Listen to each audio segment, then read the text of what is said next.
Hey guys, gals, and others. It's the Cannabis Crone. Thank you for joining me. I want to get right into it because I don't want to make this too long of a podcast. I have a tendency to ramble on. But I'm very concerned about friends and family who don't seem to understand the reasoning behind why we should not be trusting Big Pharma to be coming up with law and mandate, and they're not the ones that we should be listening to in regards to this pandemic. They're a company, they provide a service, they make a product, but they should not be in charge of the legislation of the land while we're in this pandemic. So I just want to maybe shed a little light on why we should be skeptical of Big Pharma and why we should not necessarily be trusting everything that they say. Because people are acting like my skepticism is because of the vaccine, is because I'm an anti-vaxxer. No, I'm not an anti-vaxxer. That's untrue. I get my tetanus shot every 10 years. My dogs get their rabies shots every 7 years. My kids got the big 5 when they were little, like everyone else's kids did. So, I'm not an anti-vaxxer. However, as a pro-choice woman, I am anti-mandate. And if you are, pro-choice, if you're one of those people that are up in arms about the danger of Roe versus Wade being overturned, then you should also be absolutely against vaccine mandates. You can't be for both, because that makes you, or you can't be for one and not the other. You can't be pro-choice for abortion, but not for vaccines. Because bodily autonomy is everything. It's not just abortion. It's not just surgery. It covers everything. And you can look it up under the Geneva Convention because they have it all written out. So yeah. So as a pro-choice woman, I am anti-mandate. I am also for transparency. I demand transparency from the companies that create things that then are supposed to be injected into my body. I want transparency. I want to see all of the testing that they did. I want to see, paperwork is already floating around out there about the way Pfizer was conducting their trials and how most of them were not to the scientific level that they should have been, and so they should have been thrown out and retried. And they, so there's a lot going on there, but I'm not going to get into that. Basically, the transparency at this point that we have from our government is about as clear as a brick wall. So I just want to remind people of a few things about Big Pharma and why we should be very, very skeptical, because they've already taken over our entire healthcare system. Even doctors, the textbooks, it's all controlled by Big Pharma, what we teach our doctors and nurses in medical school. So that's interesting. But anyway, the first point is 400%, insulin went up 400%, over 400%. And thousands of people died in this country not too long ago, because they couldn't afford their life-saving medicine, because Pfizer decided to raise the price. The CEO did. But, the CEO does not work in a vacuum. The CEO is accountable to the board members who know, their board of trustees. They know everything that's going on, and they were fine with it because they were going to get the money. They were going to get the profit. Unfortunately, people died, and they couldn't keep it quiet, and so the CEO was kind of used as a sacrificial lamb. But that same board of trustees, the same people that are getting all the funding, all the stockholders, they were in on it, they knew, and it didn't bother them. So, Pfizer has been raking in the bucks thanks to its new COVID vaccine, but I'm not sure if people realize how much buck raising has been going on. let's see, we've got the vaccine this year. Okay, so this year, the COVID vaccine has brought in a revenue of $24.3 billion. And Pfizer said it expects a total of $36 billion from the vaccine for 2021, nearly $12 billion more in revenue the final quarter of the year. So basically in 2022, it's expecting a $29 billion in revenue from all of the COVID boosters that they're charging for. You know, I remember people saying, well, they're not going to charge for the vaccine. I had got tested because I had to be able to show a test to my work so I could, you know, take the time off I needed to recover from it. And I got a bill in the mail for that test, you know, so that nothing's free. We're 2 years into a pandemic and we don't have universal health care. We don't have free testing and we don't have free vaccines. But they want everyone vaccinated. So anyway, the vaccine has been responsible for 60% of the company's sales. They have been raking money hand over foot from this vaccine. So of course, they're going to keep coming up with boosters. Also, I will point out that no one has really been saying anything about therapeutics or supplements, things that can help while you have COVID. The vaccine is fine and good, but the majority of people are still going to get COVID. So what are some of the things that we can do to be healthier with COVID? And, you know, you already saw Big Pharma shooting ivermectin down. Why would they do that to a drug? Why would Big Pharma be trying to push that narrative through all of their affiliates that ivermectin is not effective? Probably because it is effective, but it's not under patent anymore, so Pfizer can't control it. Any pharmaceutical company, even a little mom and pop pharmaceutical company, can come along and make ivermectin and sell it, and it's not that expensive at all. It's like pennies in the dollar to make.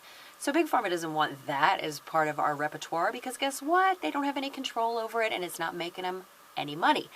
That's the same for vitamin D and zinc and all of these other things that you know, can help you survive COVID. So you have to plan. If you're going to get it, what are you going to do? Nobody's talking about that, you know. And then this last point that I'll make, don't think about jumping up there. My Brewster was looking at the computer screen like, I think I want to jump up on that. Do you want to come and see everybody? Come on. Come here, come on. Oh my God, you're so heavy. This is Bruce.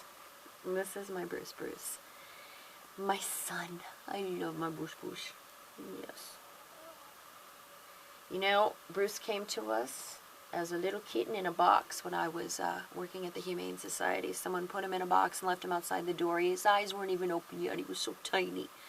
So I had to bottle feed him. And yeah, he's not tiny anymore. All right, you gotta get down. You're getting me all hairy. Oh well. Cat hair is my signature. So this last point, see, that was a tangent. This is why my things are so long. This last point about Big Pharma, he who controls the media controls the narrative, which then controls the populace. So, corporate media that is sponsored by Pfizer, CNN, MSNBC, ABC, CBS, and NBC, with shows such as, and all of the shows on this list are sponsored by Pfizer. We have Good Morning America, Anderson Cooper 360. We've got ABC News Nightline. We've got CNN Tonight. We've got Making a Difference. We've got Early Start. We've got Aaron Burnett with Out Front. We've got ABC This Week with George Stephanopoulos. We've got CBS Sports Update, CBS This Morning, 60 Minutes, and CBS Health Watch, to name but a few of the media outlets that are funded by Pfizer.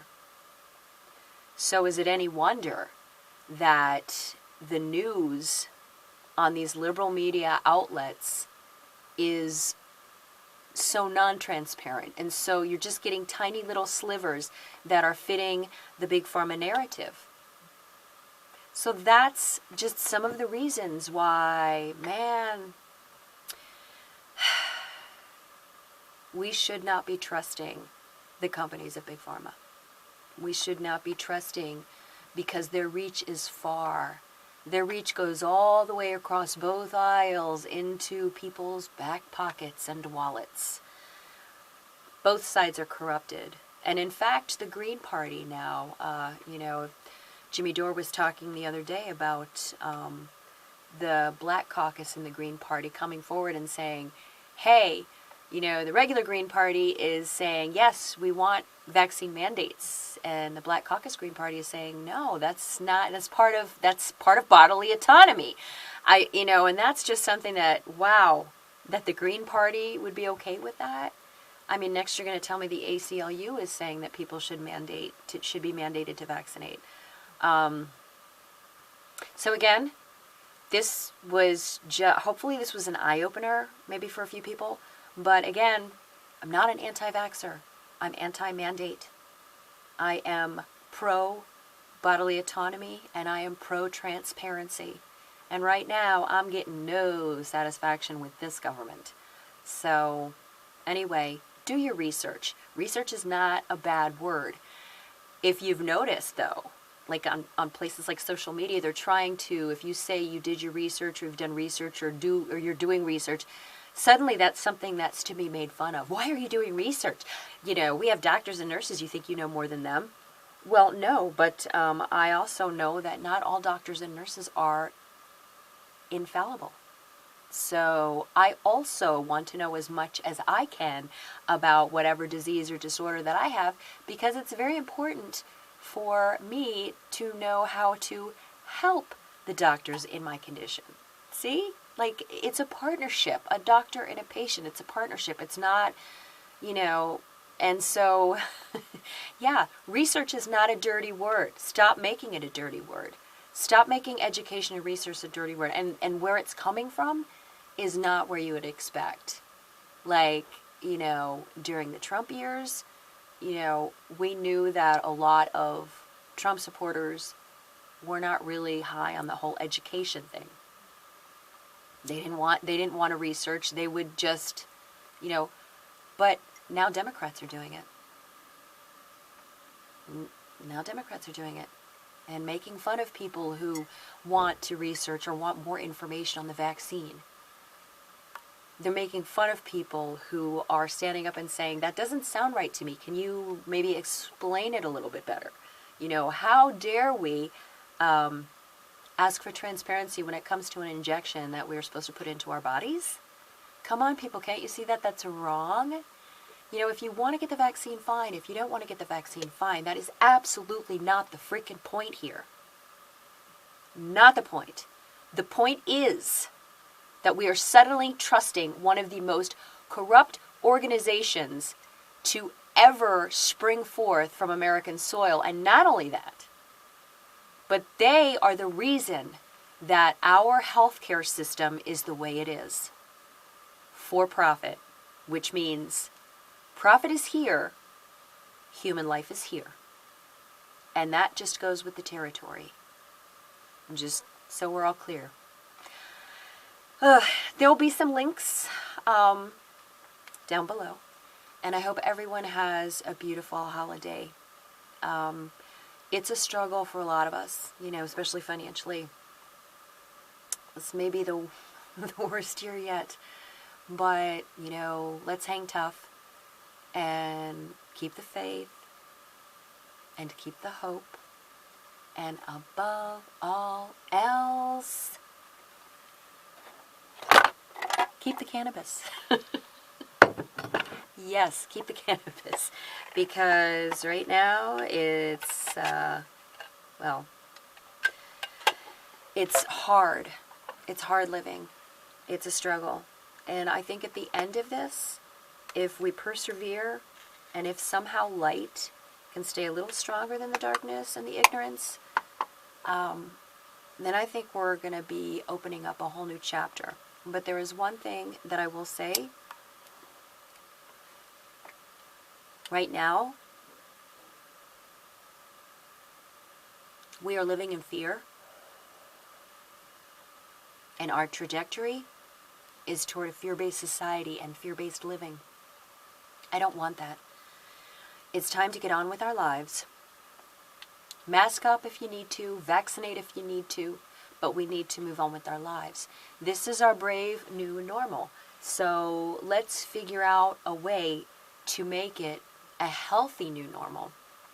Because times change. That just happens. That's just part of evolution. We happen to be in the generation where this change is occurring. And so a lot of us are hanging on so tight because we're terrified of change. We don't want change. We want our normal back. But our normal was not that great anyway. Let's come up with something better where everybody has not only a seat at the table, but there's more tables than you can count. Because it ain't just one table, right? We got to have a lot of tables so that the people that like this kind of table can sit at this table. The people like this kind of table. You know what I mean? We need to come up with a comfortable collective for everyone. And it's not a one-size-fits-all. You know? Maybe we're going to be, I don't know, whittling down into communes here and there. But what I do know is that this is not a trajectory that I want to be on, nor do I want it for my kids, grandkids, or great-grandkids. So let's try and figure out how to live with this thing and then just move on.